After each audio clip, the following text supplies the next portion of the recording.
제가 혼자 얘기하는 것보다 작으면 안 되겠죠. 할렐루야. 네, 제가 고민을 많이 했어요. 다 마스크를 쓰고 있잖아요, 그죠? 그래서 아멘 해도 안 들려, 그죠? 아멘 해도 답답하고 목 아프고 안 들리고. 그래서 제가 할렐루야 하면 아멘 하는데 입은 좀 작게 해도 되는데 손으로 박수를 한번 치도록 하겠습니다. 한번 연습해 볼까요? 할렐루야. 네, 다시. 우리 이 비말이 튀기 때문에 소리는 조금 이 제약이 있어도 손뼉 치는 건 제약이 없습니다. 그러니까 크게 한번 쳤으면 좋겠습니다. 할렐루야. 할렐루야. 네, 감사합니다.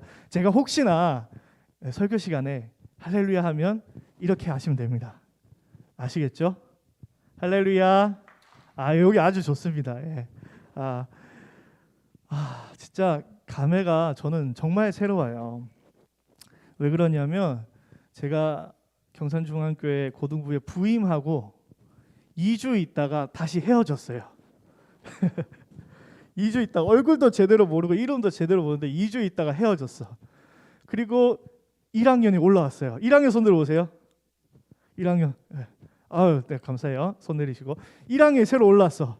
근데 1학년을 한 번도 본 적이 없어요. 그쵸? 약간 불공평한 것 같아요. 내 얼굴은 다 알잖아요. 그죠? 제 얼굴은 온라인으로 봐서 다 아는데 나는 아무도 몰라.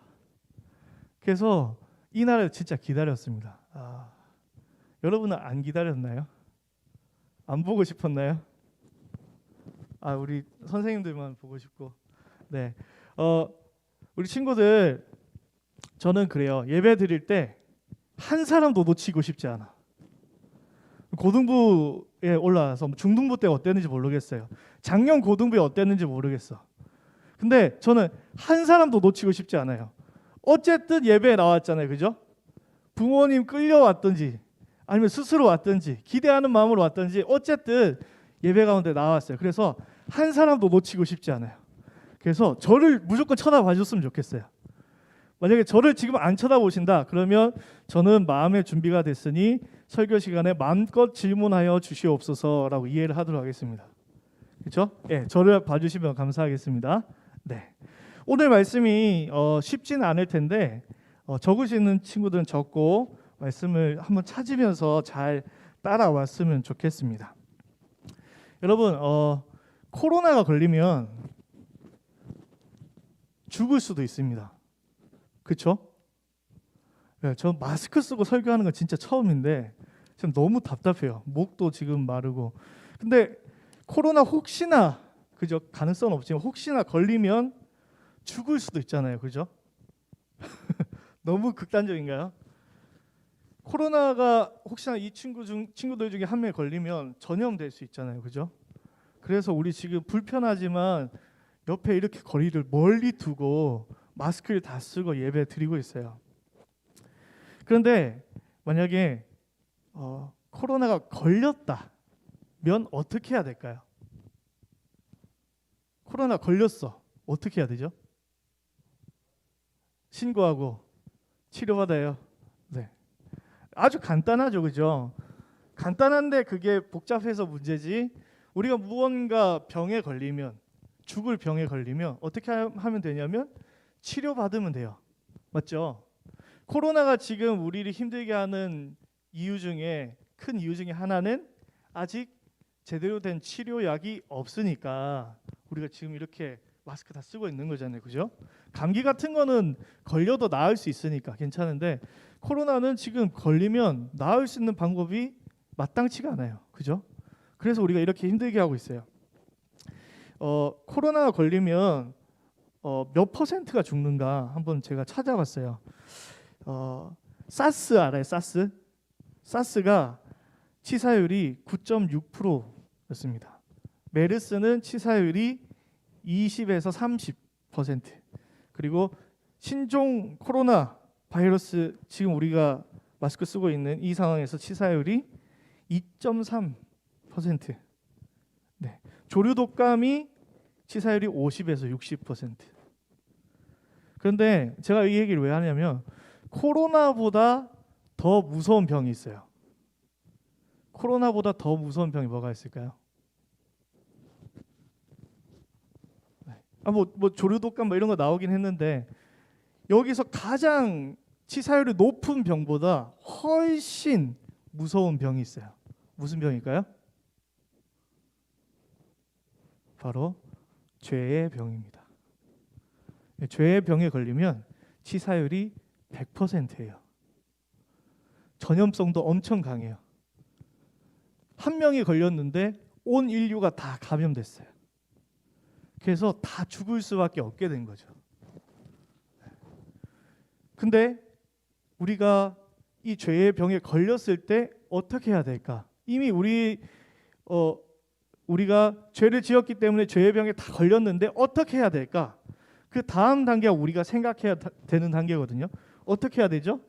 이미 앞에서 나왔어요. 코로나 걸리면 어떻게 해야 되죠? 치료받으면 되죠. 죄의 병에 걸리면 어떻게 하면 되죠? 치료받으면 되죠. 그죠? 우리 창세기로 한번 돌아가 볼까요? 창세기. 저번 주에도 잠깐 봤는데 우리 성경이 있는 친구들은 한번 같이 찾아볼까요? 창세기.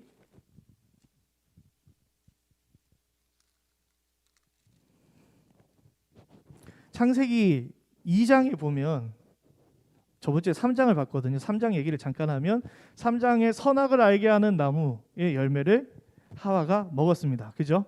그래서 우리가 다 죄의 병에 걸렸어요. 그러면 치료할 수 있는 방법이 없는가를 살펴봐야겠죠. 자, 2장을 펴놓고 자, 저를 보세요. 아직 성경 보지 말고. 자, 에덴 동산에는 나무가 많았죠. 그죠? 에덴 동산에 나무가 많았습니다. 그러면 에덴 동산의 가운데는 어떤 나무가 있었죠? 네, 뭐라고요? 자신 있게. 나무가 몇 그루 있었을까요? 자, 1번 한 그루가 있었다. 손 들어보세요. 동산 중앙에 한 그루가 있었다. 네, 손 내리고. 동산 중앙에는 두 그루가 있었다. 손 내리고. 동산 중앙에는 그거보다 더 많았을 거다. 네, 손 내리세요. 성경에 보니까 동산 중앙에는 나무가 두 그루 있었습니다. 그 주변에 뭐 나무가 있었는지 모르겠는데 성경이 관심 있는 나무는 두 그루가 있었어요. 어떤 나무가 있었죠? 네, 9절 말씀 한번 보겠습니다. 9절 말씀 2장 9절 제가 읽겠습니다. 여호와 하나님이 그 땅에서 보기에 아름답고 먹기 좋은 나무가 나게 하시니 동산 가운데에는 생명나무와 선악을 알게 하는 나무도 있더라. 할렐루야. 다시 할렐루야. 네, 동산 중앙에는 나무가 몇 개? 두 그루. 하나는 생명나무, 하나는 선악을 알게 하는 나무. 근데 우리가 쉽게 선악을 알게 하는 나무만 생각해요. 근데 분명히 동산 중앙에는 생명나무가 있었어요. 생명나무니까 이 생명나무 열매를 먹으면 어떻게 될까요? 살아나겠죠. 생명이 생기겠죠. 그러니까 이 생명나무 열매는 언제 먹어야 될까요? 언제 먹어야 될까요? 죽을 것 같은 때 먹어야지. 그죠? 생명나무 열매는 죽을 것 같은 때 먹는 게 맞는 거죠. 그죠? 근데 잘 생각해 봐요. 사람이 선악과를 먹었어요. 그럼 어떻게 되죠? 죽게 되죠. 그죠? 물론 죄를 지었습니다. 하와가 실수했어요. 아담이 실수를 했어요. 근데 하나님께서 정성껏 만드셨잖아요. 사람을. 그리고 하나님께서 사람들을 분명히 사랑하셨잖아요. 그러면 한 번 정도는 그냥 눈 감아주고 이거 선악과 바로 옆에 생명나무 열매가 있으니까 이거 먹어 라고 하실 수 있지 않나요? 당연한 거 아니에요? 만약에 제가 코로나 바이러스를 치료할 수 있는 약을 갖고 있어요. 근데 우리 친구 이름이 뭐죠? 예진이가 코로나에 걸렸어. 근데 강도사님이 약을 들고 있어요. 근데 약을 안 줘. 나쁜 놈이죠. 그죠? 근데 분명히 에덴 동산 중앙에 생명나무가 있었어요. 근데 하나님이 줬을까요? 안 줬을까요? 줬을까요? 안 줬을까요? 성경 한번 보겠습니다. 3장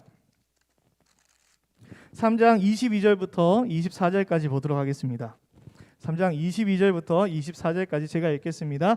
여호와 하나님이 이르시되 보라 이 사람이 선악을 아는 일에 우리 중 하나같이 되었으니 그가 그의 손을 들어 생명나무 열매도 따먹고 영생할까 하노라 하시고 여호와 하나님이 에덴 동산에서 그를 내보내어 그의 근원이 된 땅을 갈게 하시니라. 이같이 하나님이 그 사람을 쫓아내시고 에덴 동산 동쪽에 그룹들과 두루 도는 불칼을 두어 생명나무의 길을 지키게 하시니라. 아멘. 하나님께서 이 생명나무 열매를 안 주실 뿐만 아니라 여기서 얘기하는 그룹은 천사를 얘기하거든요. 천사와 불칼을 둬서 사람이 절대 접근하지 못하도록 길을 막아버리셨어요. 이상하지 않아요? 하나님께서 한번 봐주시면 되는데 그냥 좀 실수했으니까 생명나무 열매 한번 주시면 다시 리셋되고 다시 행복하게 살 수 있는데 왜 그렇게 하셨을까요? 우리는 이 고민을 자꾸 해야 돼요. 어려운 고민이지만 왜 그랬을까? 자꾸 고민해야 돼요. 그 고민을 해결하기 위해서 오늘 잠언 11장을 살펴봐야 돼요. 하나님이 과연 어떤 분이신가를 우리가 알아야 돼요. 생명나무 열매는 누가 먹을 수 있냐? 자격이 있어요. 누가 먹을 수 있냐? 의인이 먹을 수 있는 게 생명나무 열매예요. 그러니까 사람이 죄를 지으면 죄인이기 때문에 생명나무 열매를 먹을 수가 없어요. 근데 이상한 거는 생명나무 열매가 필요한 사람은 누구냐면 또 죄인이야. 그렇죠? 그러면 하나님은 생명나무를 왜 만들었나? 만들어 놓고 먹을 사람이 아무도 없는데 왜 만들었죠? 그 고민을 오늘 같이 한번 해보도록 하겠습니다. 하나님이 기뻐하시는 의인, 하나님이 원하시는 의인이 누구인가를 생각해 봐야 되는데 그러려면 의가 무엇인가 생각해 봐야 돼요. 벌써 어렵죠? 성경에서 공의, 의라고 하고 있는 이 단어가 뭔지 우리 알아야 돼요. 의가 뭔지 한번 살펴보도록 하겠습니다. 첫 번째로 11장 1절 방금 읽었던 말씀 보면 속이는 저울은 여호와께서 미워하시나 공평한 추는 그가 기뻐하시느니라 라고 이야기하고 있어요. 여기서 말하는 속이는 저울은 그냥 뭔가 물건을 재는 저울을 의미하기도 하지만 여기서 하고 싶은 말은 무언가 재판할 때 이게 악일까 선일까 재는 도구를 얘기해요. 하나님은 의로우신 분, 하나님은 공의의 하나님인데 그 공의라는 단어 속에 포함된 것이 무엇이냐면 두 가지를 우리가 먼저 생각해야 돼요. 31절 말씀에 보면 11장 31절의 말씀에 보면 보라 의인이라도 이 세상에서 보응을 받겠거든 하물며 의인과 죄인이리요 라고 이야기하고 있습니다. 이건 뭔 얘기하냐면 하나님께서는 심판하시는 분이다, 재판하시는 분이다. 하나님은 공의의 하나님인데 어떤 분이냐면 심판하시는 분이다 라고 이야기하고 있는 거예요. 근데 심판을 하는데 마음대로 심판하는 게 아니라는 거죠. 그냥 아담과 하와를 봤는데 아담과 하와가 뭔가 잘못했어. 근데 내가 너무 사랑해. 그러니까 너 그냥 의인 해줄게. 이렇게 재판하시는 분이 아니라는 거예요. 그래서 1절에 뭐라고 하고 있냐면 속이는 저울은 여호와께서 어떻게 하신다? 미워하신다라고 이야기하고 있는 거예요. 하나님은 공의의 하나님인데 그 공의 안에 또 들어있는 거는 진리의 하나님이에요. 진리는 뭐냐? 진리는 변하지 않는 걸 얘기해요. 하나님이 판단하는 그 기준은 바뀌지 않아요. 하나님께서 먼저 말을 뱉으셨어요. 선악과를 먹으면 죄인이기 때문에 죽는다 라고 진리를 선포하셨어요. 그죠? 근데 선악과를 따먹어 버렸네 사람이. 그럼 마음이 너무 아파. 그러니까 취소. 선악과를 한 번 따 먹으면 안 죽고 한 2번 정도 먹으면 죽어. 이렇게 바꾸자라고 하나님께서 하시는 분이 아니라는 거예요.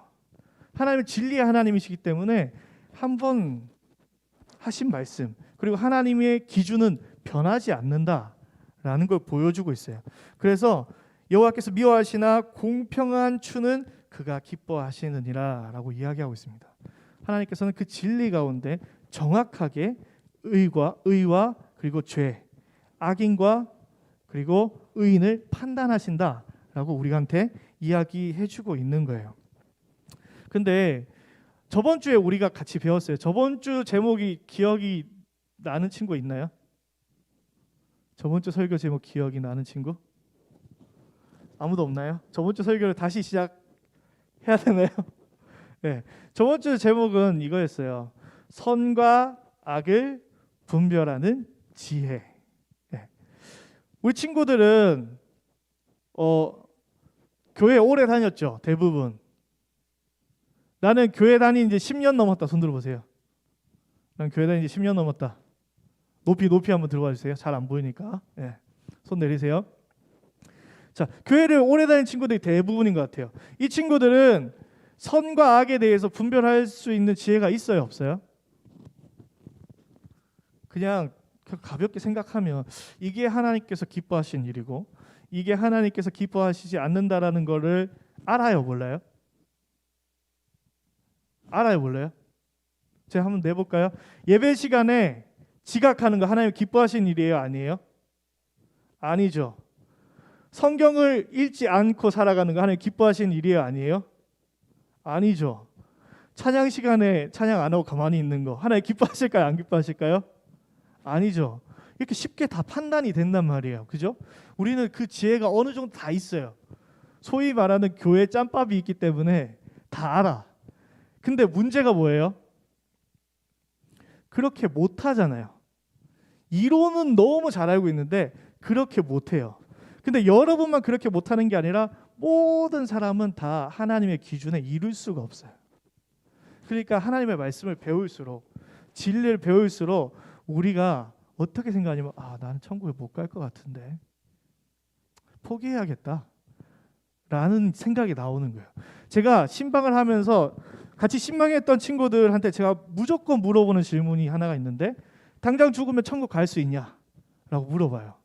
근데 제가 물어본 친구들 퍼센트를 따지면 20% 정도가 천국 갈 수 있고 80%는 다 천국에 못 가겠대요. 모태신앙인데 어렸을 때부터 교회를 다녔는데 천국을 못 가겠대. 왜 그럴까요? 교회를 다니니까 말씀을 알아.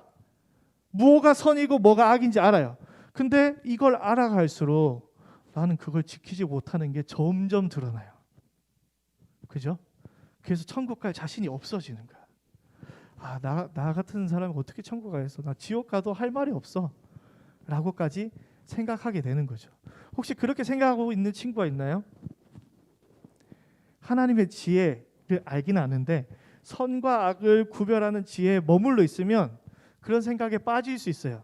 그래서 더 한 걸음 더 나아가서 공의의 하나님을 아는 지혜가 필요한데 오늘 한번 집중해 보기 바랍니다. 하나님이 제시하신 그 진리의 기준에 내가 도달할 수 없다고 생각하는 사람들은 스스로 구원의 길을 찾기 시작해요. 2절 말씀에 보면 교만이 오면 이렇게 얘기하고 있습니다. 그리고 4절 말씀에 보면 재물은 진노하시는 날에 라고 이야기하고 있고요. 그리고 1절 말씀에 우리 이미 읽었어요. 속이는 저울은 이라고 이야기하고 있고 21절에 보면 악인은 피차 손을 잡을지라도 라고 이야기하고 있어요. 이 뭘 얘기하냐면 스스로 뭔가 내가 그걸 넘을 수 있는 그 기준을 넘을 수 있는 방법을 생각하는 거예요. 첫 번째, 속이는 거. 나는 의인이 아니야. 근데 의인이라고 자꾸 속이는 거예요. 거짓된 거. 거짓으로 속이는 거예요. 두 번째로 교만한 거. 교만한 건 이런 거예요. 야, 내가 누군지 알아? 야, 나 장로님 아들이야. 나 천국 들어가게 해줘. 이런 거. 교만한 거. 재물. 나 돈 있어요. 이걸로 좀 어떻게 안 될까요? 돈으로 해결하려는. 아니면 악인들끼리 모여요. 악인들끼리 모여가지고 자기들이 모여 있으니까 우리가 다수니까 우리가 의다라고 선포해 버리는 거죠. 그러한 것들이 세상에 너무 많아요. 교회 밖에 사람들이 생활하는 이 방식이 이 네 가지 안에 너무 많이 들어가 있어요. 여러분 시험을 많이 치죠. 여러분 컨닝 해봤어요? 컨닝 해봤어요? 성적은 잘 받고 싶고 공부를 난 안 했고 맞출 자신이 없어. 그런 사람들이 보통 커닝을 택하죠. 저 커닝을 태어나서 딱 한 번 해봤어요. 초등학교 때 딱 한 번 해봤는데 전학을 갔는데 전학을 간 날 시험을 보는 거예요. 그것도 한자 시험을 보는 거야. 생각해봐요. 전학을 했는데 바로 앉자마자 시험을 봐야 돼. 근데 제가 자존심이 되게 세거든요. 초등학교 때까지 그래도 어디 가서 공부 못한다 소리 한 번도 안 들어봤는데 지금 내가 시험을 치면 몇 점 받을 거 같냐면 빵점 받을 게 확실해. 그래서 어떻게 했냐면 태어나서 처음으로 컨닝을 했어요. 옆 사람 거를. 옆에 짝꿍을. 옛날에 책상 이렇게 하나에 이렇게 줄 긋고 이런 책상이었거든요. 그래서 대놓고 이렇게 봤어요. 대놓고. 너 왜 그랬나 몰라. 대놓고 이렇게 봤어요. 근데 그러면 어떻게 될까요? 컨닝도 해본 사람이 한다고. 처음 컨닝을 해보니까 바로 어떻게 됐냐면 걸렸어요. 전학간 첫날부터 교무실 끌려갔죠. 우리가 뭔가 내가 할 수 없다고 생각할 때 속이는 방법을 택할 때가 많아요. 속이면 뭔가 안심이 되고 속이면 뭔가 내가 이룰 수 있을 거라고 생각하는 것 같아요. 여러분도 속이는 경우가 많은 것 같은데 오늘날 사회에서 속이는 게 되게 많아요. 그 중에 여러분 어떻게 생각할지 모르겠는데 사진 남자들은 되게 정직해. 남자들은 누가 봐도 걔야. 근데 제가 프로필 사진을 카톡 프로필을 막 봤는데 매치가 안 돼. 그죠? 그리고 화장 전후가 너무 달라요. 줌으로 하는데 줌의 비디오를 잘 안 켜줘. 왜 안 켜죠? 준비가 안 됐어. 그래서 왜 그런 심리를 갖게 되나. 그래서 제가 카메라로 사진을 찍어봤어요. 그 필터를 다 걸어봤어. 그래서 결과물이 이렇게 나왔어요. 한번 보여줄래요? 네. 이 누군지 모르겠죠? 접니다. 정장 입고 제가 이렇게 민망하니까 꺼주세요. 네, 꺼주세요. 네. 저보다 너무 과하게 걸었죠. 너무 비웃으시는데 비웃으시면 안 되고. 네. 근데 제가 과하게 걸어서 그렇지 사실 사진 찍으면 보정하잖아요. 그죠? 뽀샵하고 그죠? 턱도 좀 갖고 그죠? 근데 제가 놀라운 사실을 알았어요. 제가 이 어플을 쓰는데 어플에 이 필터를 쓰려고 보니까 남자용 필터는 없어. 다 여자용 필터밖에 없어요. 그래서 막 눈썹도 지금 여자 눈썹으로 이렇게 돼 있는데 아무튼 얘기가 딴 데로 갔는데 우리가 살아가는 이 세상의 가치 중에 속이는 가치가 생각보다 깊숙하게 있어요. 그리고 우리는 그걸 만족하면서 나랑 다른 모습을 보면서 내가 저런 사람이야 라고 생각하면서 만족하면서 지내는 경우가 많이 있는 것 같아요. 그런데 뭐 사진 보정하는 거 말고 하나님 앞에서 스스로를 의인이라고 속이는 것, 기만하는 것 하나님께서 미워하신다라고 말씀하고 있는 거예요. 그리고 돈을 의지하는 사람들이 많이 있어요. 재물을 의지하는 사람. 돈은 우리 가운데 유익을 줄 수 있는 거죠. 그죠? 우리가 헌금하는 거 얼마나 귀합니까? 그죠? 근데 문제는 돈으로 우리가 살 수 없는 것을 살려고 할 때가 있다는 거죠. 우리가 죄에서 벗어나서 천국에 가기 위해서 돈으로 할 수 있는 것 없습니다. 옛날에 그런 찬양이 있었죠. 돈으로도 못 가요 하나님 나라. 이런 찬양 들어보셨나요? 네. 돈으로 천국을 살 수 없습니다. 근데 세상 사람들은 돈으로 이 땅에서 천국을 이뤄보려고 하는 사람들이 많이 있어요. 제가 힙합을 그렇게 좋아하지 않아요. 힙합은 플렉스를 하잖아요. 그죠? 자기 자랑을 막 하잖아요. 이렇게 살면 행복합니다. 이렇게 막 자랑을 하잖아요. 내가 자수성가했어요. 막 이렇게. 근데 그렇게 하나님 보시기에 좋은 것 같지는 않아요. 그죠? 재물을 의지하는 사람. 그리고 악인들끼리 손을 잡기 시작합니다. 동성애 하나님이 싫어하시는 거죠. 근데 동성애자들이 모여서 퀴어 축제를 해요. 그러면서 뭐라고 얘기하죠? 우리를 핍박하지 말라. 우리는 소수자다. 왜 우리를 힘들게 하느냐? 우리를 인정해 주라. 우리는 죄인이 아니다. 라고 외치는 거죠. 그러한 것들 하나님께서 싫어하신다. 라고 이야기하고 있는 것입니다.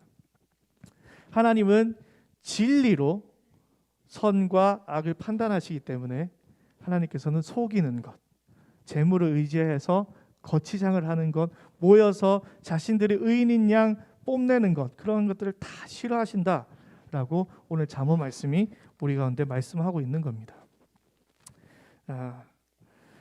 우리는 여기서 더 나아가야 되는데, 하나님께서 제시한 기준이 있고 반드시 심판하신다라는 사실을 아는 것으로 우리 가운데 사실 큰 도움이 되지 않아요. 왜냐하면 앞에서 설명했다시피 우리는 천국에 들어갈 수 없다라는 걸 자꾸 느끼니까, 말씀을 배울수록 나는 죄인인가 보다, 이걸 자꾸 느끼니까, 다시 돌아가서 생명나무 열매를 만들긴 만드셨는데 의인이 아니기 때문에 생명나무 열매를 먹을 수가 없는 거예요. 이런 답답한 상황이 연속됩니다. 그래서 마지막으로 하나님의 의의 속성 세 번째를 알아야 돼요. 세 번째 속성은 무엇이냐면, 하나님의 의 가운데는 은혜와 사랑이 포함되어져 있다라는 거예요. 진리로 판단하시고 재판하시는 그 하나님의 의로는 우리는 도저히 구원을 받을 수 없는데, 정말 다행히 하나님의 의 가운데는 하나님의 사랑이 포함되어져 있다는 거예요. 이 사랑은 그냥 사랑이 아니라 우리의 죄를 대신 짊어지는 사랑을 이야기하고 있습니다. 예수님으로부터 말미암은 의가 우리 가운데 주어지는 거예요. 로마서에는 이렇게 얘기하고 있습니다. 로마서 3장 20절에는 이렇게 얘기하고 있습니다. 그러므로 율법의 행위로 그 앞에 의롭다함을 얻을 육체가 없나니 율법으로는 죄를 깨달음이니라. 앞에서 얘기했던 우리의 상태예요. 그리고 나서 로마서 3장 21절에 이렇게 얘기합니다. 갑자기 반전이 일어나요. 이제 율법 이외에 하나님의 한 의가 나타났으니 라고 이야기합니다. 그리고 이 의에 대해서 설명하기를 곧 예수 그리스도를 믿음으로 말미암아 모든 믿는 자에게 미치는 하나님의 의다라고 이야기하고 있습니다. 그리고 이어서 24절에 그리스도 예수 안에 있는 성령으로 말미암아 하나님의 은혜로 값없이 의롭다 하심을 얻었다라고 이야기합니다. 26절에는 마지막으로 뭐라고 얘기하고 있냐면, 곧 이때에 자기의 의로우심을 나타내사 자기도 의로우시며 또한 예수 믿는 자를 의롭다 하려 하심이라 라고 이야기하고 있습니다. 이 마지막 의는 뭐냐면, 우리한테 이제 더 이상 의를 구할 수가 없는 거예요. 그래서 하나님께서 하신 방법, 우리를 사랑하신 하나님께서 우리 가운데 하신 방법은 자신의 의를 드러내신 거예요.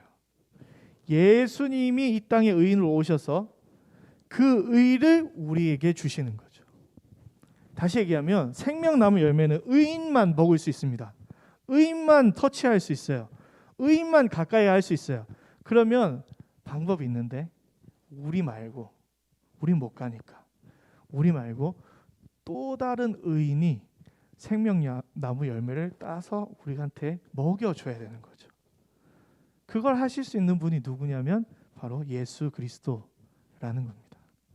이것이 하나님의 의의 비밀이에요. 하나님께서는 절대로 죄인들을 용서하실 생각이 없으신 분이에요. 심판하시는 분이에요. 진리의 기준에 어긋나면 속이는 자, 돈이 많은 자, 그리고 뭉쳐가지고 우리의 힘을 과시하는 자, 이런 사람들 다 심판하시는 하나님이에요.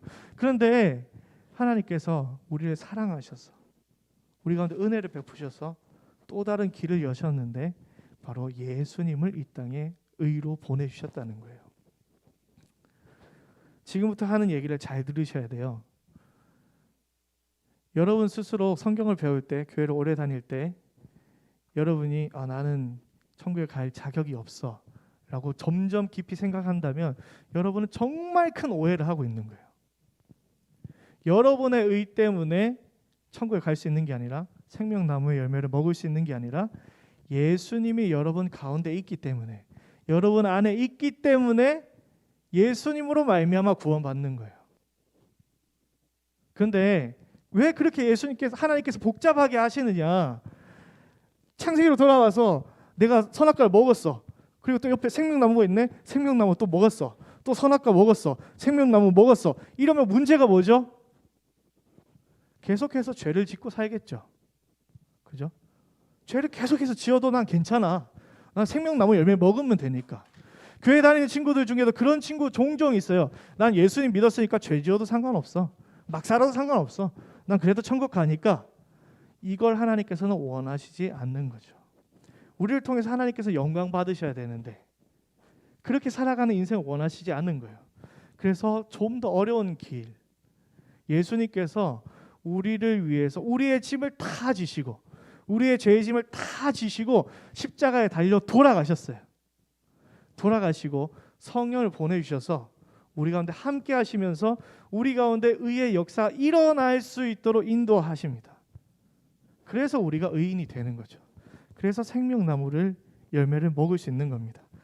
잠언 11장 30절 말씀에 그래서 이렇게 이야기하고 있습니다.